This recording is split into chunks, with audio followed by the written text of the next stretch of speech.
foi quando eu realmente lembrei de quando foi que eu tomei uma grande decisão na minha vida. E foi nesse dia, foi aos 15 anos de idade, foi no Natal, se eu não me engano, não sei se foi 92 ou 93, eu tinha 14 para 15 anos, eu acho, ou 13 para 14 anos, alguma coisa assim. Eu morava numa comunidade na Pavuna, né?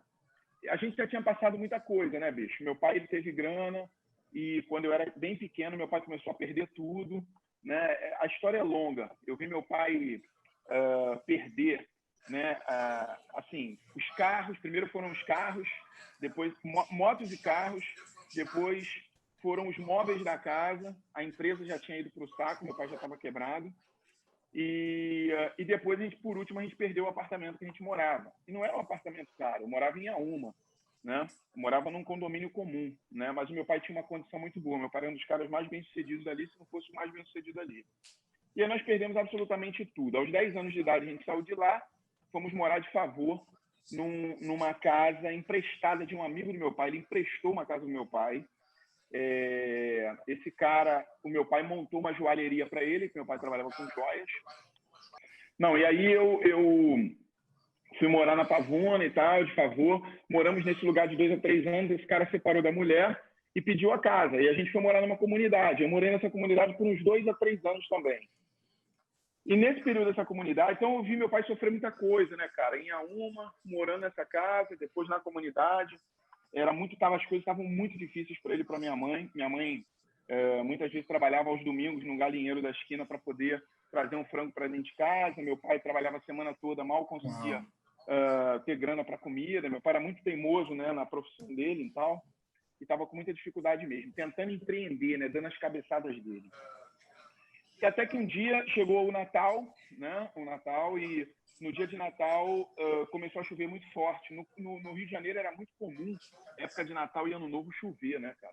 Nessa época parece que todo ano chovia. Então, aí bateu uma ventania, a gente morava numa casinha, né? Quase que um barraco na comunidade, e o vento arrancou a telha da minha casa. A ceia estava pronta, né? Minha mãe já tinha feito a rabanada. Minha mãe é uma mulher muito limpa, uma mulher muito organizada com a casa, né?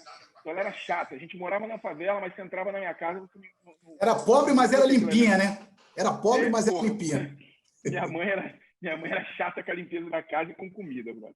E aí Natal sempre teve a ceia. Por mais dificuldade que a gente passasse na vida, sempre tinha o arrozinho, a grega, a farofa, quando não era peru, não era porque pobre não come peru. Pobre compra 2 frangos grandes, né? E bota lá. Assa 2 frangão e bota lá, né? Pois é. Aí, né? E, cara, mesa pronta, tipo 4, 5 horas da tarde, já pronto. Minha mãe começava a cozinhar no dia anterior. E aí, bicho, começou a chover dentro de casa, arrancou a telha da minha casa inteira. Então, imagina a telha da sua casa sair, você tá dentro de casa, com chuva, o teto da casa sai e chove. Pleno Natal, né, meu? Cara, meu irmão, tá maluco? Na cama, no sofá. Meu irmão, vou te falar, meu irmão, foi uma cena muito, muito chocante, né? E, cara, naquele dia, eu fiquei revoltado, meu irmão. Eu fiquei louco. Sem sacanagem, eu lembro disso, eu lembro dessa cena, entende?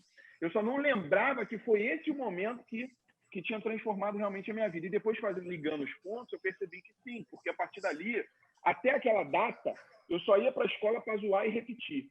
Eu entrei o ano seguinte focado nos estudos, né, e focado em melhorar a minha vida, né, em crescer e fazer alguma coisa para sair daquele lugar ali. Eu já tinha tomado essa consciência naquele dia. Cara, e foi muito chocante para mim aquele momento, né? Eu espraguejei pra caramba, minha mãe ficou nervosa, minha mãe ficou preocupada comigo, ela ficou mais preocupada comigo do que com a casa. Aí arrumaram uma lona de caminhão lá, cobriram, né? Tinha um cara que era caminhoneiro na comunidade, cobriram aquelas lonas laranja, né? O telhado da nossa casa, a gente ficou com aquela lona lá pelo menos uma semana, 2 semanas, até meu pai conseguir arrumar uma grana para comprar uma telha e botar lá. E foi isso, brother. E ali eu decidi que eu ia vencer, que eu não ia ser mais pobre, que eu não queria mais ser favelado. Demorou, óbvio, né, esse processo, mas começou com uma decisão. Então, eu comecei mudando as minhas atitudes, a minha forma de pensar mudou, a minha forma de olhar o mundo mudou. Né? Eu falei, cara, eu não quero mais isso para minha vida. E aí, tudo que eu fazia de um jeito, eu passei a fazer de outro. eu comecei a levar a sério a escola, eu comecei a levar a sério tudo que minha mãe e meu pai conversavam comigo, né? Eu comecei a entender, eu entendi ali, cara, que a pobreza, ela é uma das doenças que mais mata no mundo. Que mais mata no mundo é a pobreza, né? E aí, brother, eu caí para dentro. Comecei estudando, aí logo depois teve a oportunidade para fazer prova aeronáutica, eu estudei para caraca, passei, estudei um ano na aeronáutica, aí a Varig chamou, fiz prova para a Varig, entrei, aí na Varig, aí vocês já conhecem a história, né?